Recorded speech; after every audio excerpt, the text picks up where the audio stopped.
खुद को प्रेम करो। 10वां दिन।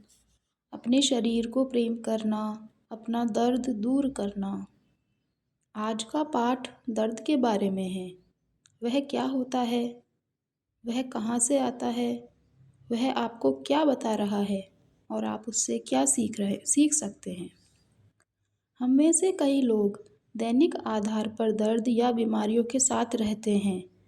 वह हमारे जीवन का एक छोटा सा अंश हो सकती है या उसका बड़ा अंश भी हो सकती है। आज आप अपने मिरर वर्क का उपयोग एक नए द्वार को खोलने के लिए करेंगे, जो आपको अपने शरीर को प्रेम करना सिखाएगा और आपके दर्द का उपचार करेगा। कोई भी व्यक्ति दर्द के साथ नहीं रहना चाहता, लेकिन यदि आपको दर्द है, तो आप उससे क्या सीख सकते हैं?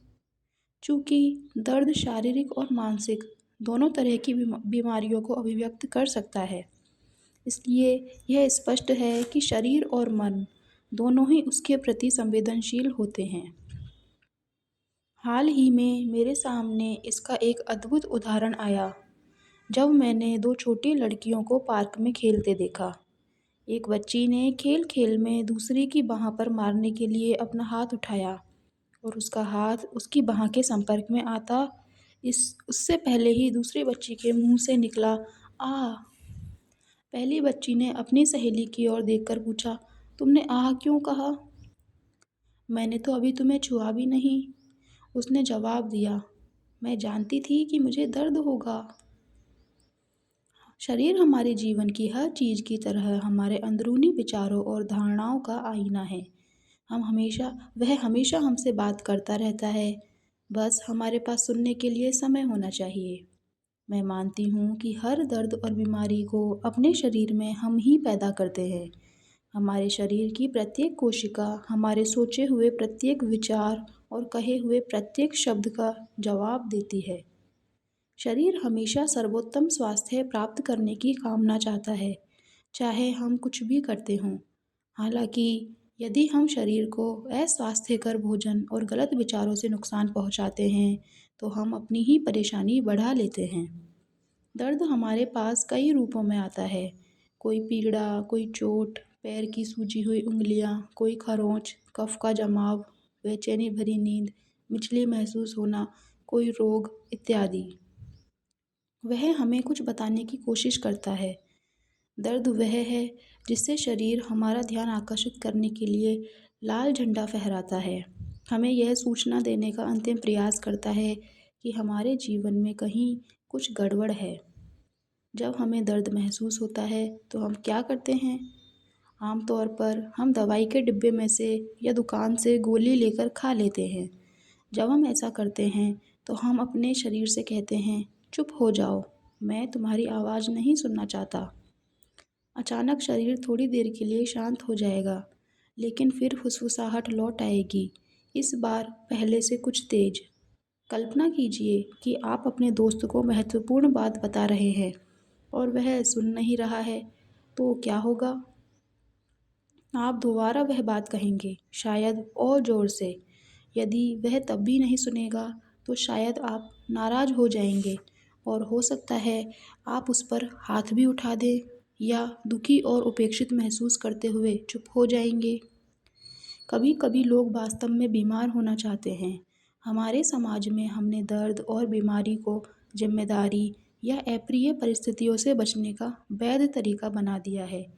यदि हम नहीं कहना नहीं सीख पाते, तो हम अपने स्थान पर नहीं कहने के लिए किसी बीमारी का आविष्कार कर लेते हैं।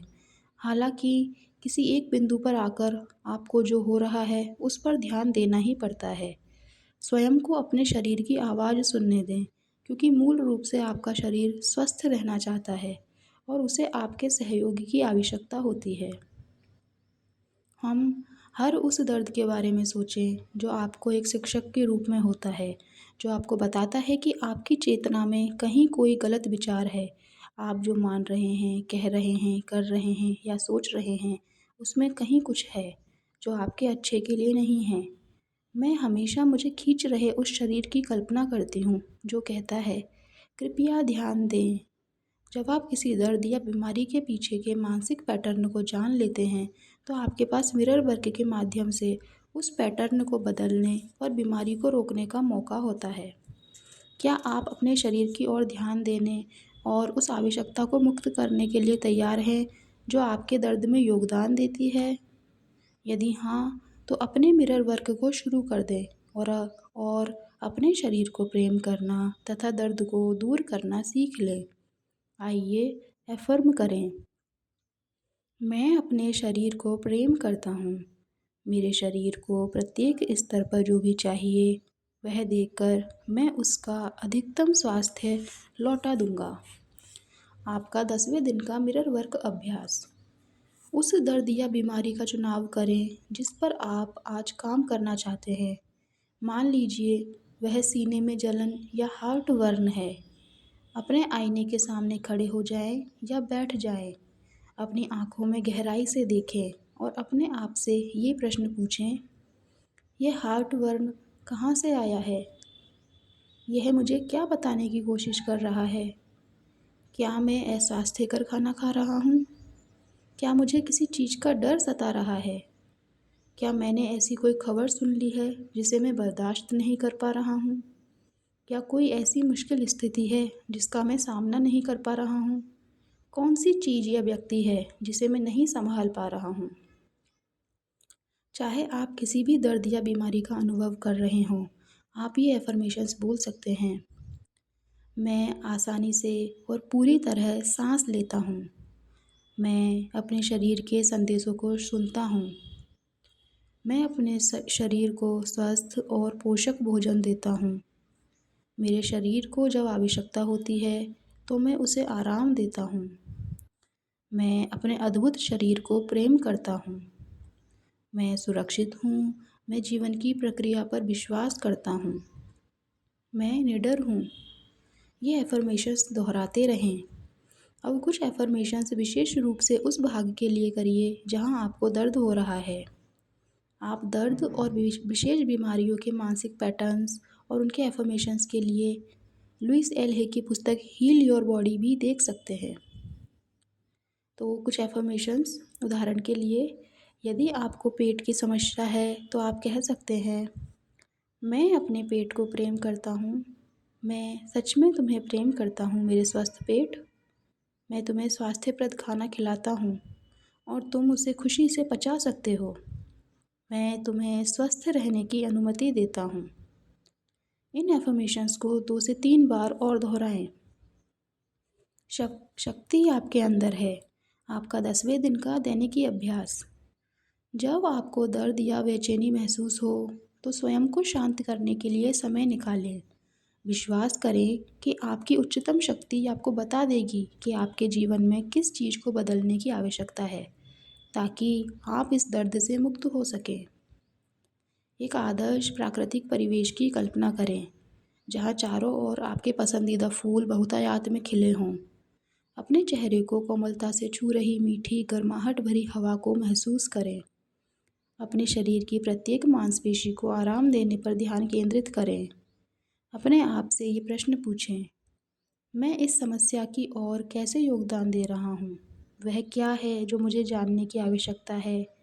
मेरे जीवन के किन क्षेत्रों को बदलाव की आवश्यकता है? इन प्रश्नों पर ध्यान केंद्रित करें और जवाब मिलने दें। इन जवाबों को अपनी दैनिकी में लिखें। ऊपर मिले जवाबों में से एक का चुनाव करें और एक कार्य योजना लिखें जिस पर आप आज काम कर सकते हैं। एक बार में एक बदलाव लाएं, जैसे कि चीनी दार्शनिक लाओ ज़ू ने कहा था, 1000 मील की यात्रा भी सिर्फ एक कदम से शुरू होती है। एक छोटे कदम को दूसरे में जोड़ने से आपके जीवन में महत्वपूर्ण बदलाव आ सकते हैं। दर्द अनिवार्य रूप से रातों रात गायब नहीं हो जाता, हालांकि ऐसा हो भी सकता है। दर्द को उभर कर ऊपर आने में समय लगता है, इसलिए उसे यह समझने में कुछ समय लग सकता है कि अब उसकी आवश्यकता नहीं है। स्वयं के प्रति नरम रहें। 10वें दिन के लिए आपका हार्ट थॉट। मैं अपने शरीर के संदेशों को ध्यान से सुनता हूँ। शरीर जीवन की अन्य सभी चीज़ों की तरह आपके अंदरूनी विचारों और धारणाओं का आईना है। प्रत्येक कोशिका आपके सोचे हुए प्रत्येक विचार और कहे हुए हर शब्द का जवाब देती है। परिवर्तन की इस दुनिया में आप सभी क्षेत्रों में लचीला होने का चुनाव करते हैं। आप अपने जीवन और अपनी दुनिया की गुणवत्ता में सुधार लाने के लिए अपने आप को और अपनी मान्यताओं को बदलने के लिए तैयार हैं। आपका शरीर आपको प्रेम करता है, चाहे आप उसके साथ कैसा भी व्यवहार करते हों। आपका शरीर आपके साथ संवाद करता है और अब आप उसके संदेशों को सुनते हैं। आप संदेश प्राप्ति के इच्छुक भी रहते हैं। आप ध्यान देते हैं और आवश्यक बदलाव करते हैं। आप अपने शरीर को प्रेम करते हैं और उसे अधिकतम स्वास्थ्य वापस देने के लिए हर एक स्तर पर जिस चीज़ की आवश्यकता होती है वह देते हैं। आप एक आंतरिक शक्ति का आह्वान करते हैं जो आवश्यकता होने पर हमेशा आपके साथ होती है। आपका 10वें दिन का ध्यान स्वास्थ्य के लिए सकारात्मक एफर्मेशंस। यहाँ कुछ सकारात्मक एफर्मेशन दिए हैं जो आपके स्वास्थ्य और उपचार का समर्थन करेंगे। इन्हें बार बार दोहराते रहें। मैं उन चीज़ों की मैं उन खाने की चीज़ों का आनंद लेता हूँ जो मेरे शरीर के लिए अच्छी हैं। मैं अपने शरीर की प्रत्येक कोशिका को प्रेम करता हूँ। मैं स्वास्थ्य के लिए अच्छी चीज़ों का चुनाव करता हूँ। मेरे मन में स्वयं के लिए सम्मान है। मैं एक स्वस्थ बुढ़ापे के लिए तत्पर हूँ क्योंकि अभी मैं अपने शरीर की प्रेम से देखभाल करता हूँ। मैं लगातार अपने स्वास्थ्य में सुधार लाने के नए तरीके खोजता रहता हूँ। मैं अपने शरीर की प्रत्येक स्तर पर उसकी आवश्यकता की चीज़ों देकर उसे अधिकतम स्वास्थ्य वापस देता हूँ। उपचार होता है। मैं अपने मन को रास्ते से हटाकर अपने शरीर की बुद्धि को प्राकृतिक रूप से उसके उपचार का काम करने देता हूँ। मेरे पास एक विशेष रक्षक फरिश्ता है। मुझे हर समय दैवीय मार्गदर्शन और सुरक्षा मिलती है। उत्तम स्वास्थ्य मेरा दैवीय अधिकार है और मैं अब उस पर दावा कर रहा हूँ। मैं अपने स्वस्थ शरीर के लिए आभारी हूँ। मैं जीवन से प्रेम करता हूँ। मैं अकेला व्यक्ति हूँ जिसका मेरे खाने की आदतों पर नियंत्रण है। अगर मैं चाहूँ तो किसी भी समय स्वयं को कुछ खाने से रोक सकता हूँ। पानी मेरा प्रिय पेय है। मैं अपने शरीर और मन को साफ करने के लिए ढेर सारा पानी पीता हूँ। अपने मन को सुखद विचारों से भरना स्वस्थ होने का सबसे तेज रास्ता है।